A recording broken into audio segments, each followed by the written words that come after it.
നമസ്കാരം ഫ്രണ്ട്സ്, ഞാൻ നിങ്ങളുടെ സനിൽ പെരുന്തോട്ടത്തെ പുതിയ വീഡിയോയിലേക്ക് എല്ലാവർക്കും സ്വാഗതം. 2025 എന്ന പുതുവർഷം ഇതാ പിറന്നു വീണിരിക്കുന്നു. പ്രത്യാശയും ആത്മവിശ്വാസവും എല്ലാം നമ്മിൽ വാരി വിതറിക്കൊണ്ടാണ് 2025 രംഗത്തേക്ക് വന്നിരിക്കുന്നത്. ഏകദേശം 100ഓളം IPOകളാണ് അല്ലെങ്കിൽ പുതിയ കമ്പനികളാണ് ഓഹരി വിപണിയിലേക്ക് വരാനായിട്ട് ക്യൂ നിൽക്കുന്നത് എന്നാണ് നമുക്ക് റിപ്പോർട്ടുകളിൽ കാണാൻ സാധിക്കുന്നത്.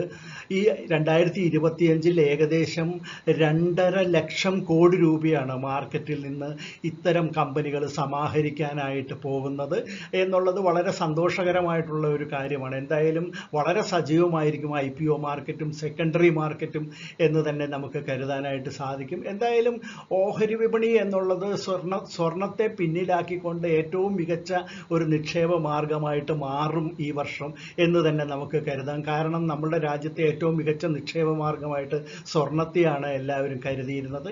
എന്നാൽ ഈ വിപണിയിലെ ഈ കുതിപ്പ് തീർച്ചയായിട്ടും ഈ വർഷം മാർക്കറ്റിനെ തന്നെ ഒന്നാം സ്ഥാനത്തേക്ക് എത്തിക്കും എന്ന് തന്നെയാണ് നമുക്ക് കരുതാനായിട്ട് സാധിക്കുന്നത്. യുവാക്കളും വനിതകളും എല്ലാം തന്നെ മാർക്കറ്റിലേക്ക് ആക്റ്റീവായിട്ട് വരാൻ കാരണം മറ്റ് നിക്ഷേപ മാർഗങ്ങളൊന്നും തന്നെ ആകർഷകമല്ലാതായിക്കൊണ്ടിരിക്കുന്നു എന്നുള്ളതാണ്. വിപണിയുടെ ഈ കുതിപ്പ് തീർച്ചയായിട്ടും ധാരാളം യുവാക്കളെയും വനിതകളെയും മാർക്കറ്റിലേക്ക് ആകർഷിക്കുന്നു എന്നും റിപ്പോർട്ടുകളിൽ കാണുന്നുണ്ട്. ഓരോ വർഷവും 3 കോടിയിലേറെ ഡിമാറ്റ് അക്കൗണ്ടുകളാണ് നമുക്കിപ്പോൾ പുതുതായിട്ടുണ്ടായിക്കൊണ്ടിരിക്കുന്നത് എന്ന് പറയുമ്പോൾ പുതുതായിട്ട് മാർക്കറ്റിലേക്ക് എത്തുന്ന നിക്ഷേപകരുടെ എണ്ണമായിട്ട് നമുക്ക് അതിനെ കാണാനായിട്ട് സാധിക്കും.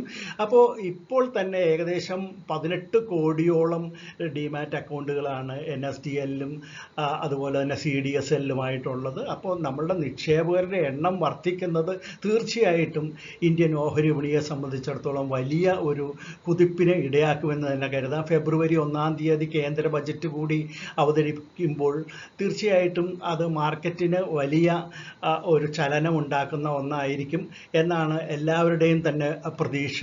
നമുക്ക് അതിനു വേണ്ടിയിട്ട് കാത്തിരിക്കാം. തീർച്ചയായിട്ടും അത്തരത്തിലുള്ള ഒരു തുടക്കമാണ് ഇന്ന് നമ്മൾ പറയുന്നത്.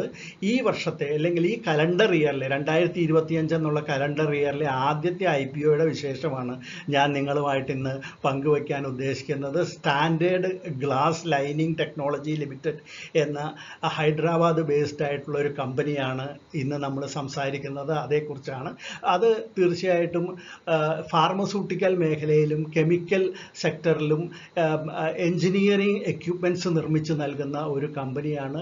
റെഡി ടു യൂസ് ആയിട്ടുള്ള എക്യുപ്മെൻറ്റ്സ് നിർമ്മിച്ച്, അതായത് തനതായിട്ട് അവരുടെ ഇൻഹൗസ് ആയിട്ട് തന്നെ ഇത്തരത്തിലുള്ള എക്യുപ്മെൻറ്റ്സ് നിർമ്മിച്ച് നൽകുന്ന ഒരു വളരെ ഇമ്പോർട്ടൻ്റ് ആയിട്ടുള്ള ഒരു കമ്പനിയാണ് standard glass lining technology limited എന്നുള്ളത്.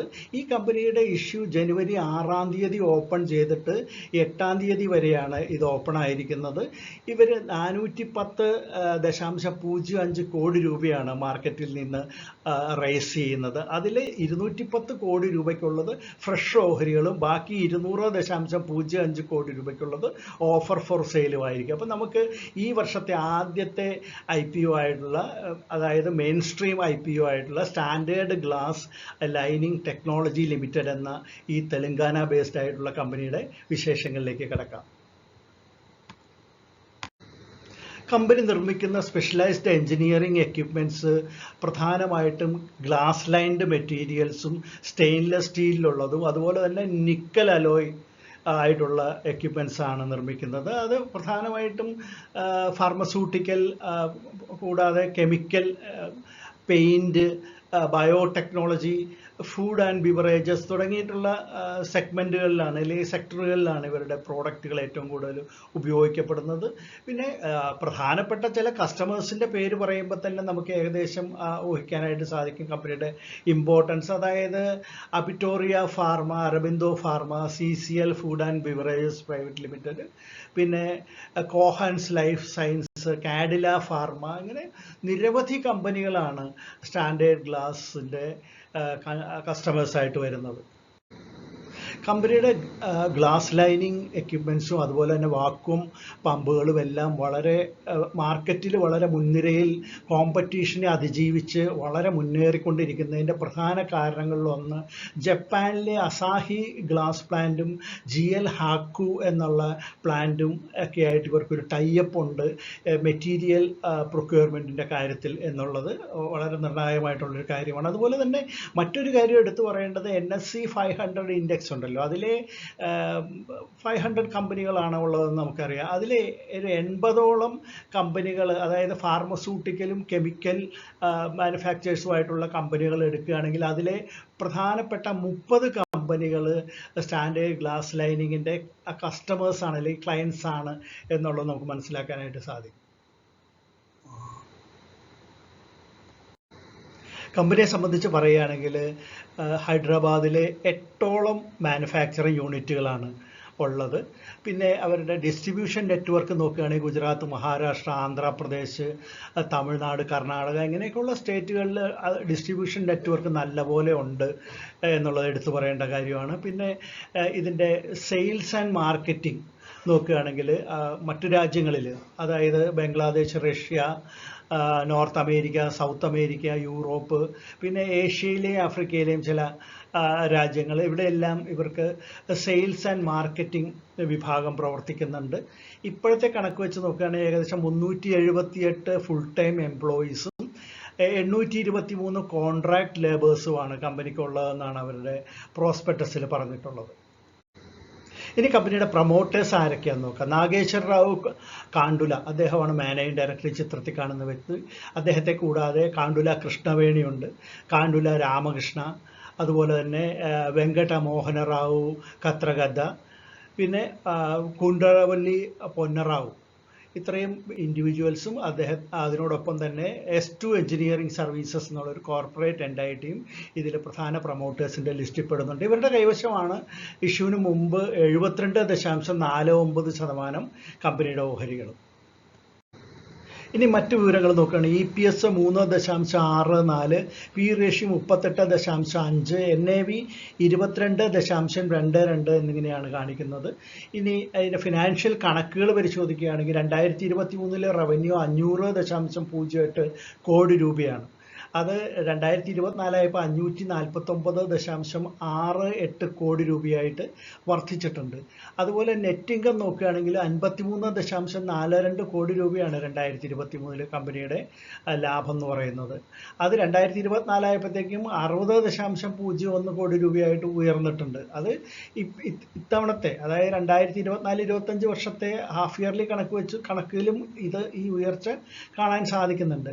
അതായത് റവന്യൂവിൽ 10%, അറ്റാദായത്തിൽ ഒരു 12%-ൻ്റെയും വളർച്ചയാണ് 2023 നിന്ന് 24 വരുമ്പോൾ കമ്പനിക്ക് ഉണ്ടായിട്ടുള്ളത്. വളരെ ആശാവഹമായിട്ടുള്ള ഒരു വളർച്ച തന്നെയാണ്. ഇനി നമുക്ക് ഇതിൻ്റെ കോമ്പറ്റീറ്റേഴ്സ് ആരൊക്കെയാണ്, ലിസ്റ്റഡ് ആയിട്ടുള്ള കമ്പനികൾ നോക്കാം, അതിൻ്റെ PE റേഷ്യോ നോക്കാം. നമുക്കറിയാം സ്റ്റാൻഡേർഡ് ഗ്ലാസ് ലൈനിങ്ങിൻ്റെ 38.5 PE റേഷ്യോ. അതിൻ്റെ മറ്റൊരു കോമ്പറ്റീറ്ററാണ് GMM ഫോർട്ട്ലർ.